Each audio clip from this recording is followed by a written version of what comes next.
moment Li Jianjian came back in the hospital, it was like she'd become a completely different person. She sat in silence, scanning the classroom with a look of cold resolve in her eyes. Then one day, she simply stopped showing up to school. It was a Sunday afternoon. I was at home working on assignments when the class group chat erupted. Has anyone heard from Li Jianjian? She's gone missing. Missing? I stepped out onto the balcony and spotted her immediately. She was down there, working alongside a crew of construction workers, sealing her apartment windows shut with thick panels of material. Li Jianjian had quietly moved without telling anyone. I only found out because I happened to be watering my plants on the balcony when I noticed the apartment directly across from mine, empty for so long, had someone new living in it. The two buildings were close enough that I recognized her right away. It was the second semester of our senior year. College entrance exams just around the corner, and I couldn't understand why she'd be spending her energy renovating a new place. On top of that, we were never close. She was always quiet, always distant. In 3 years of high school, we probably hadn't exchanged more than 10 sentences. Scrolling back to the group chat, someone whose family owned a convenience store mentioned that Li Jianjian had been buying massive quantities of food and everyday supplies, stockpiling essentials and sealing her windows. It was hard not to read into that. I went back and forth about whether to get involved in something that wasn't my business. But watching her from across the way, it was clear she had no idea her classmates were in a panic over her. As a classmate, I figured I at least owed it to her to find out if something was wrong. So I sent Li Jianjian a friend request with a message. "What are you doing?" She picked up her phone, glanced at it, and ignored me. I sent another request, this time attaching my address. Maji International, Building 3, Unit 604. I'd read her address exactly right. That got a response, one single message. "Mind your own business. Keep this quiet, and I'll save your life. Stock up on as many supplies as you can. Then, no matter what happens, don't leave your apartment." She didn't answer a single follow-up question after that. Just went back to boarding up her windows. The next morning, I looked across and saw that her windows were completely sealed. Every single one, except for a small gap about the size of a watermelon, positioned directly across from my balcony. That one opening made it clear. Whatever she'd said yesterday was not a joke. Was something coming that none of us could stop? That afternoon, as if something had taken over my body, I found myself walking into a large nearby supermarket, using Chinese New Year as my cover story. I loaded up on rice, instant noodles, cooking oil, bottled water, toilet paper, and personal hygiene products. I swung by the pharmacy and grabbed a selection of basic medicines too. I didn't have much saved. My parents had passed away early, and my uncle sent me just 1,000 yuan a month for living expenses. But I was lucky. My parents had left me a large 150 square meter apartment, and I could easily clear out one of the bedrooms to use as storage. I watched the payment notifications hit my phone one after another, my balance dropping from 6,098 yuan all the way down to 120. That should be enough, I thought. I still had no idea what was coming. But this would have to do. Li Jianjian went completely silent after that. Time slipped by, and before I knew it, the sixth night had arrived. Remembering her warning, "Don't go outside starting tomorrow," I stared at my stockpile with a heavy feeling in my chest, then drifted off to sleep. I was jolted awake by screaming. I grabbed my phone. 4:20 a.m., the first pale light of dawn, just beginning to creep in. The screaming faded. I went to the balcony and looked down. From the 6th floor, everything below was just a dim, gray blur. Wide awake now, I headed to the bathroom to wash up and check the news. 1 second I was sitting on the toilet, brushing my teeth and scrolling through my phone. The next second, Weibo had exploded. Starting around 1 a.m., the stress calls had been flooding in nonstop. The reports were spreading everywhere. From major cities to small towns, everything had fallen apart. Someone in our complex got bitten. Call for an ambulance. The doctor got bitten too. A maniac in the bar is biting people and eating them alive. We're saved. Oh my God, how could people do that to each other? This is insane. AHHH, someone had their throat bitten out. There's a dead body. What do I do? I'm so scared. The top search trend, zombie. Cold sweat poured down my back. In the cramped walls of my bathroom, the sounds from those low-angle videos, the moaning, the screaming, merged with the pounding of my own heartbeat. I was in shock. My mind was being pushed past its limit. What the hell was I supposed to do? I splashed water on my face and rushed to double-check every window in the apartment. Then I ran to the spare room and stared at the supplies I'd stocked up just days before. It wasn't enough. Not even close.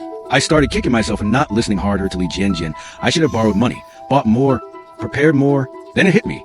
Li Jianjian. She had to know what was happening. Panic took over. I grabbed my phone to call her, but the more I rushed, the worse it got. My hands were shaking so badly that the phone slipped and hit the floor, cracking the screen. The phone still worked, but Li Jianjian didn't pick up. No answer, no decline, either still asleep or on silent. I hugged the phone to my chest and slid down to sit against the door, my mind completely blank. A notification lit up the screen. Emergency alert. Multiple violent assault incidents have been reported across the city. Residents are strongly advised to remain indoors and not go outside under any circumstances. If you're in danger, please call the emergency rescue hotline. As daylight slowly crept in, a message from Li Jianjian finally arrived. Don't turn on the lights. Act like no one's home. Don't contact anyone. Don't open the door, even if someone knocks. So this was it. The movie scenario had become reality. The zombie apocalypse was here. This is terrifying. What is even happening right now? The residents' group chat was drowning in panic. People were sending videos. Others were screaming into the void. Everyone stay inside. The area near the west entrance of the supermarket is swarming with those biters. Help. Does anyone have rubbing alcohol? My husband got scratched by that insane woman downstairs. Everyone stay hidden, don't go out. Oh my God. This is terrifying. Everyone on the subway seems to have gone completely insane. Moments later, our homeroom teacher sent a 60-second voice message to the class group chat. Whatever you do not go outside. Try to stay alive. The TV screen suddenly went blue, replaced by nothing but the shrill wail of an emergency alarm. My phone kept buzzing.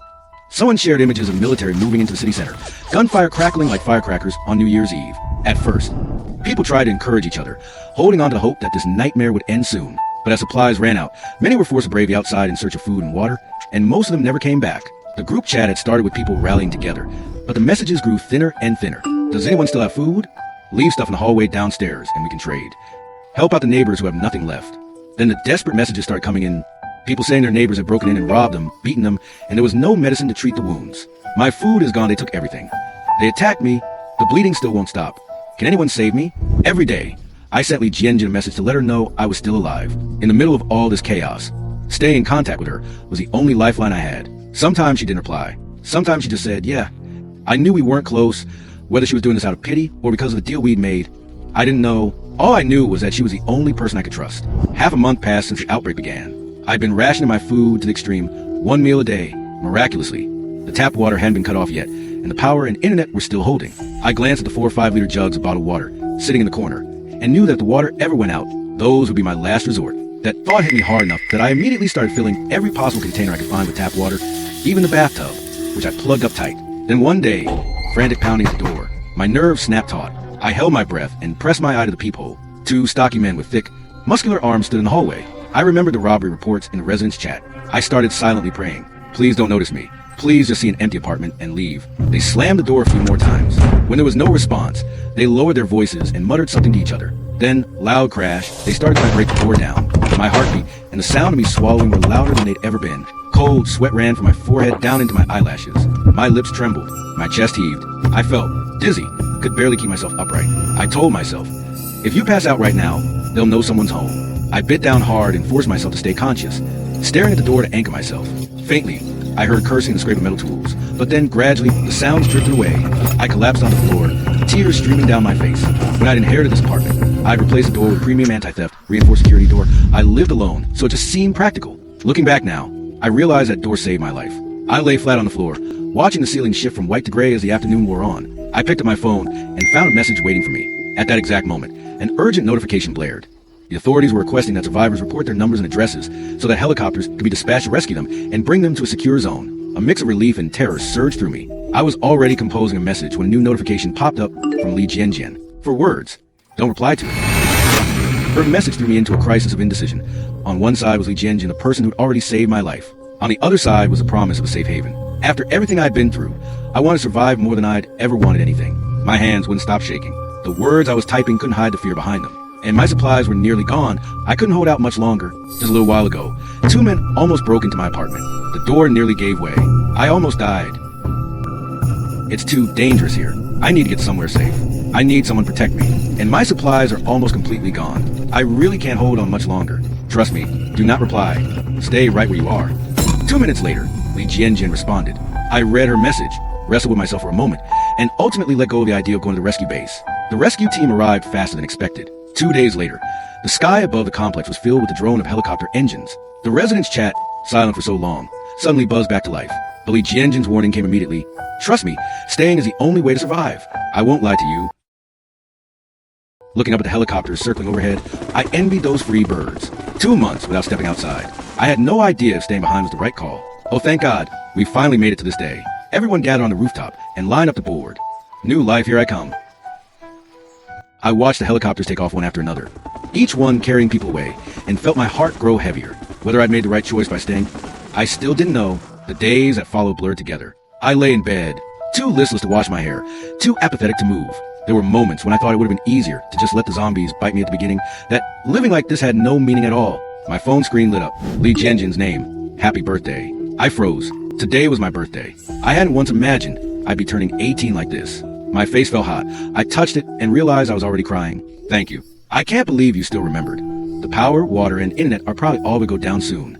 What am I supposed to do after that? Li Jianjin's reply hit like a thunderclap. Power and water are already out. That meant every single drop of water from now on had to be rationed with extreme care. I stared at the few water containers I'd left, a lump forming in my throat. From this point on, drinking water, washing my face, flushing the toilet, even my own tears, were luxuries I couldn't afford. And without internet, how would I contact Li Jianjian? It felt like being backed into a corner with no way out. I started to regret not leaving with the rescue team. Part of me wanted to blame her for talking me out of it. Then a new message from Li Jianjian arrived. Bring all the potted plants from your balcony inside. Put the blue one on the small table outside on the balcony. Tomorrow, switch it to the red one. That's how I'll know you're still okay. If your supplies aren't enough to keep you alive anymore, put both pots out at the same time. I'll come for you. Or just come to me now. We can keep each other company.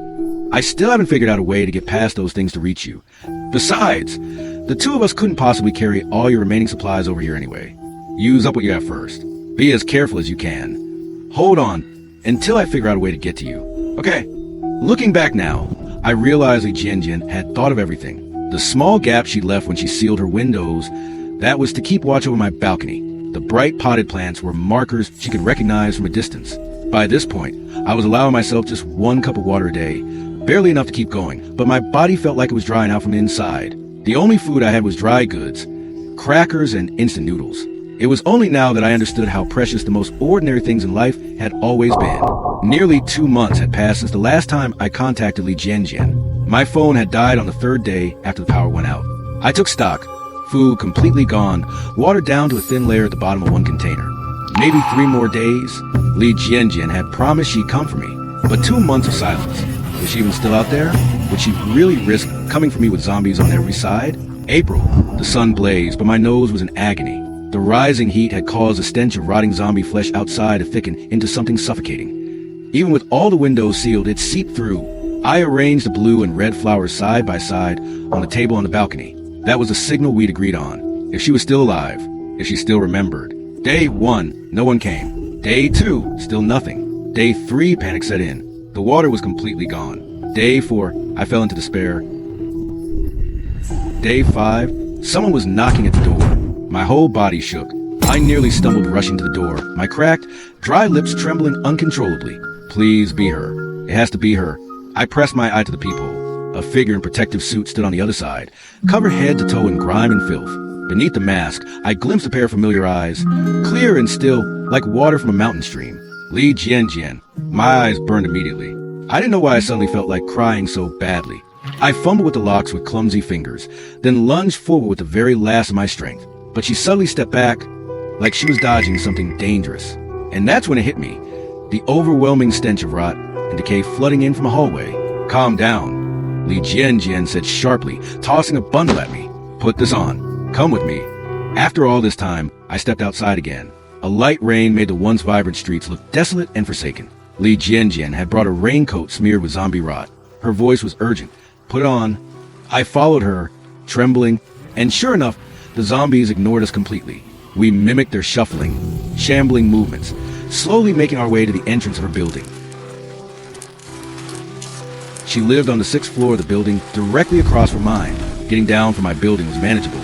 But climbing up to the 6th floor of hers was another story entirely. I'd gone 2 full days without water, and I'd been too scared to eat even the small amount of food I had left. My body was running on empty, fighting against its own survival instinct with every step. Gradually, each step became heavier than the last. Li Jianjian had no choice but to slow her pace and wait for me. From below came the thunderous crash of bodies slamming against the metal security door, followed by the grinding clash of something forcing it, and the guttural, wet groaning of the dead. On instinct, I looked toward Li Jianjian and caught the sight of her face, drained of all color. Almost in the same instant that our eyes met, she grabbed my hand. Run. This was the first time I'd ever come face to face with the full weight of being hunted by the undead. In the narrow stairwell, the only sounds were our desperate, ragged breathing. Why did they suddenly start chasing us? Did the rain wash away the scent? The groaning behind us grew louder, closer, mixed with the chaotic thunder of dead feet. I'd been without water for days. My throat was raw and burning, and I couldn't hold back a violent coughing fit. But Li Jianjian's grip on me never loosened, and I didn't dare stop. As we rounded a corner on the staircase, I glanced at the gap in the railing and saw, far below, countless writhing shapes clawing their way upward. My consciousness began to blur. I could only follow Li Jianjian on autopilot. Thankfully, the 6th floor wasn't too high. We reached the landing fast. She yanked me inside and threw the heavy door shut behind us, bolting it tight. Safe. The moment that thought flickered in my mind, a strange, bittersweet feeling welled up in my throat. I collapsed on the floor, gasping like a fish out of water. And then, despite everything, I started to laugh. After securing the door, Li Jianjin looked at me with pure bewilderment. Don't celebrate yet. Take those clothes off right now. It's dangerous if you don't. I snapped back to reality. The clothes soaked in zombie fluids were still on my body. If any of it got into an open wound, or if the bacteria made contact, I might turn. Better to be careful. After I peeled off the raincoat, Li Jianjian carefully sealed both raincoats into a plastic bag and placed the bag inside a metal utility box. The stench dropped off significantly. Come here. Wash your hands 3 times. Don't touch your eyes, nose, or mouth. Li Jianjian rattled off instructions in her usual cold, matter-of-fact way.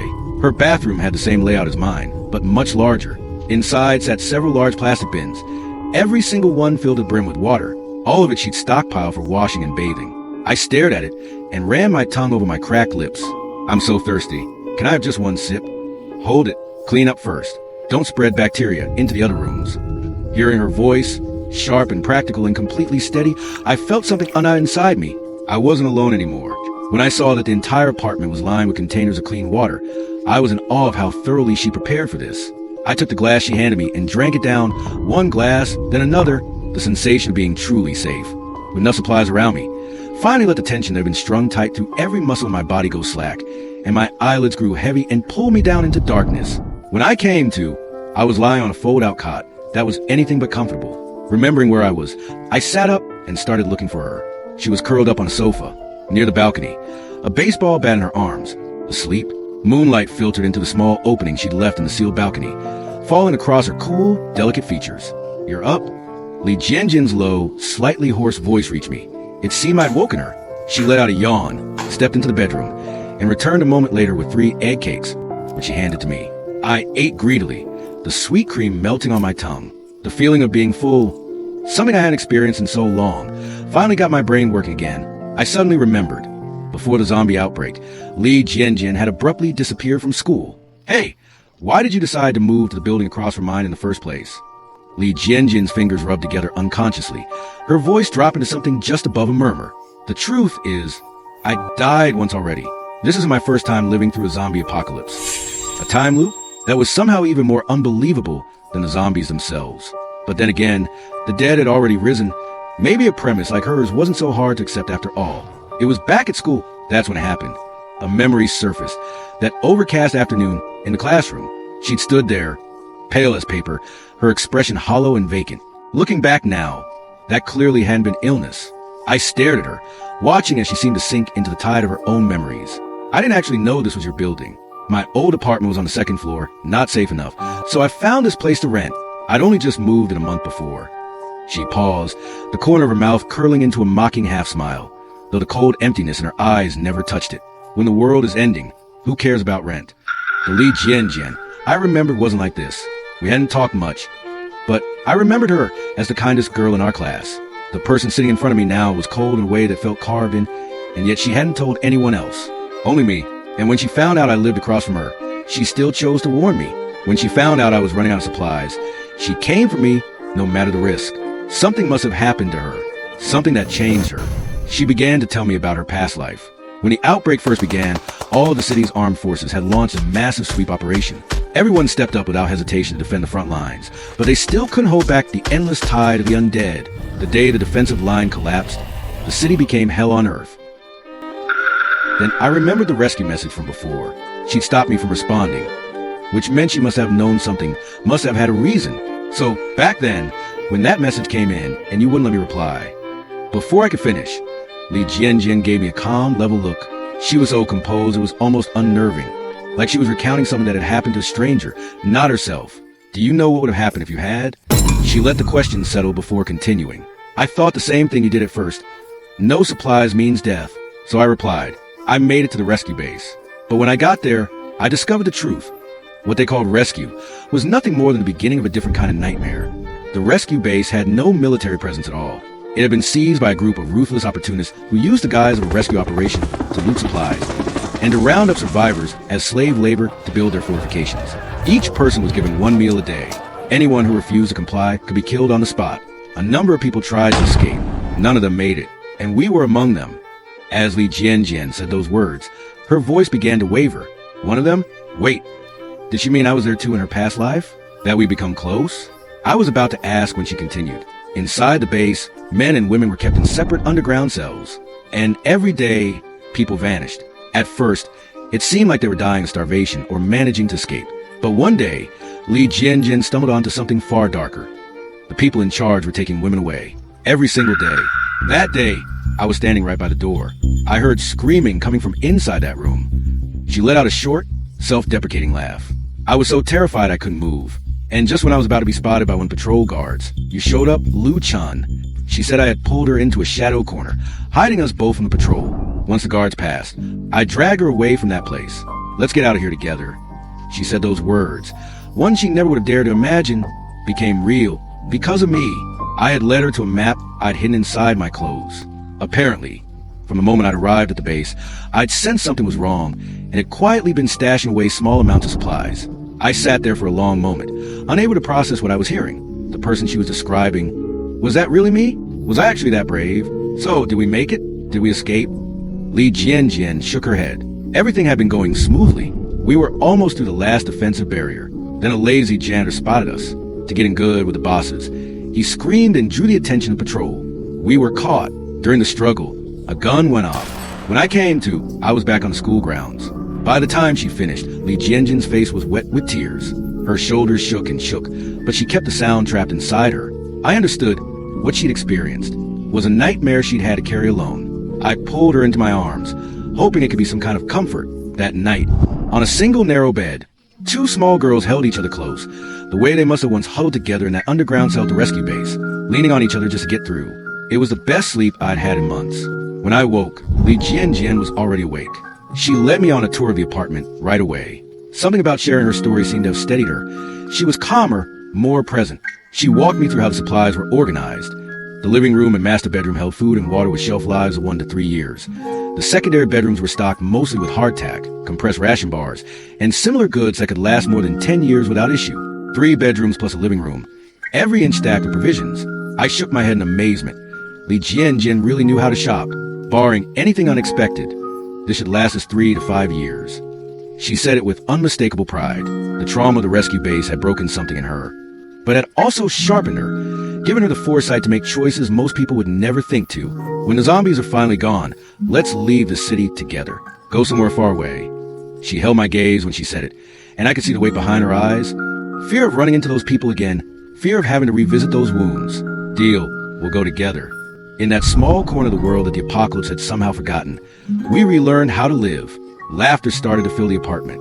We made plans for the future. Living alone had been crushing. I spent every day lying in bed hollow, counting the hours. With 2 of us, the apartment became warm. In the sound of each other's voices, an entire autumn slipped by. Just when I started to believe we could keep going like this, that things could stay like this, the unmistakable thrum of helicopter engines filled the air outside. Li Jianjin startled so hard, she dropped her cup. We looked at each other, and the fear in each other's eyes said everything. That sound. It was identical to the helicopters from the rescue base. We rushed to peek through the narrow gap in the sealed window. A helicopter was landing smoothly on the rooftop of my old building.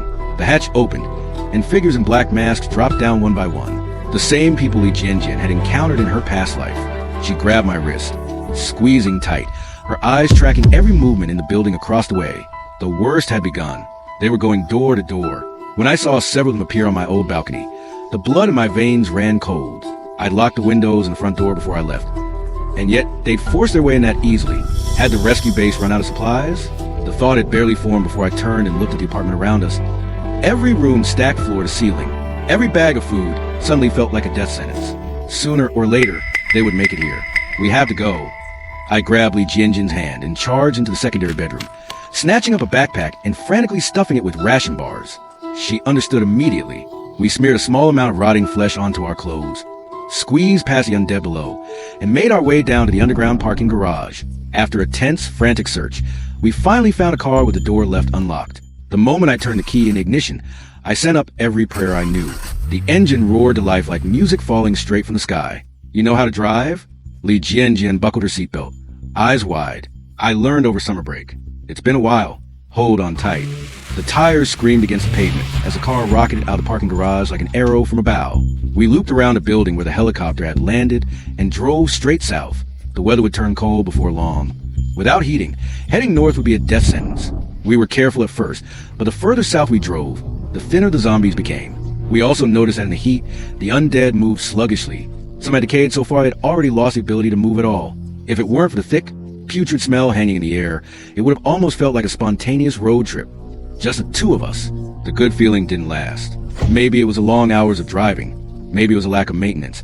Just as we were about to reach the next city, a tire blew out. We were stranded in the middle of the highway. We were just about to get out and check when I caught sight of a flash of light in the distance.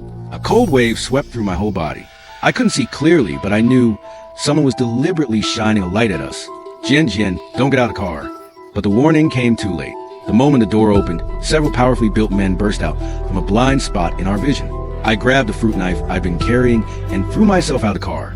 Don't hurt her. We have food on board. Take all of it. But the men's eyes moved slowly over me and Li Jianjian, the corners of their mouths curling up. They didn't even bother with what I was saying. You think we're stupid, little girl? 2 living women are worth a hell of a lot more than a bunch of dried food. You cooperate and keep our boys happy, and I promise we won't hurt either of you. When one of those rough, callous hands reached for Li Jianjian, I swung the knife and slashed it across his arm. Stay the hell away from her. I screamed at his face, but words were nothing against fists. Son of a bitch. That little.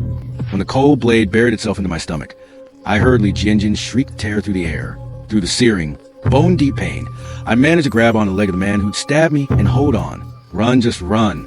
Jian, help. Somebody help. I could hear Jian screaming, but my vision was going dark at the edges. Helplessness and pain swamped everything. Just as the last thread of my consciousness was about to give way, a line of figures in green military uniforms appeared in the distance, running toward us. Freeze! What the hell do you think you're doing? The men who'd ambushed us were tackled to the ground in seconds. The relief that washed over me was immense. And then the darkness swallowed me whole. Say, my friend, please, save her. I used the last of my strength to move my fingers. I'm sorry, Jian. We won't get to go to another city and start over after all. Lu Chun, you can't die. Lu Chun, wake up, Lu Chun. Where is this? Is this our school? I slapped my own face in disbelief, looking around with eyes that refused to accept what they were seeing. And then one by one, familiar faces appeared, until...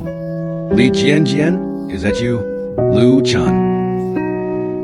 Yeah, it's me.